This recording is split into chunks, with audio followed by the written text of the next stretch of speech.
এবং 2025-এই পাক ভারত যুদ্ধ লেগে যাবে, পারমাণবিক যুদ্ধ, 2025। এবং কোরআন হাদিস ঘেটে দেখা যাচ্ছে ওই দিকেই ঘটনা যাচ্ছে। পাক ভারত যুদ্ধ নিয়ে 2023 সালে করা মুফতি কাজী ইব্রাহিম হাফিজাহুল্লাহর একটি ভবিষ্যৎবাণী, যা অবাক করা, এক কথা অবাক করা, অনেকটা মিলে যাচ্ছে। তো আপনারা দেখুন, বিশ্ব পরিস্থিতি সেদিকে যাচ্ছে এবং 2025-এই পাক ভারত যুদ্ধ লেগে যাবে, পারমাণবিক যুদ্ধ, 2025। এবং কোরআন হাদিস ঘেটে দেখা যাচ্ছে ওই দিকেই ঘটনা যাচ্ছে। বাংলাদেশও এর থেকে মুক্ত না, বাংলাদেশও এর থেকে মুক্ত না।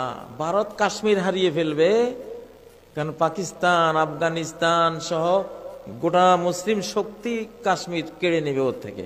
তখন সে বাংলাদেশের উপরে ঝাঁপাই পড়বে নিরুপায় হয়ে, তারও বাঁচার উপায় নেই। সে করবে এটা, সে তো ষড়যন্ত্রকারী। করতে গেলে আমরাও তো ছাড়বো না, ঘাত প্রতিঘাতে আমরা দিল্লি, গোটা ইন্ডিয়া দখল করব ইনশাআল্লাহ। আমরা দখল হবে, এটা হাদিসে আছে। তো এর মধ্যে চলে যাবে কয়েক কোটি মানুষ, এই জন্য রেডি থাকেন।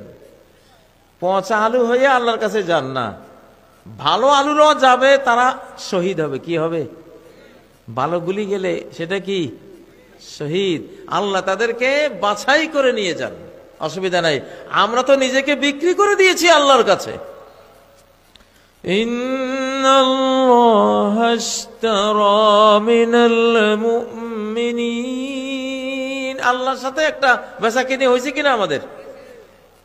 সূরা তাওবার 111 নম্বর আয়াত, যে আল্লাহ মুমিনদের থাকে, মুমিন থেকে তাদের জান মাল সব কিনে নিয়েছে।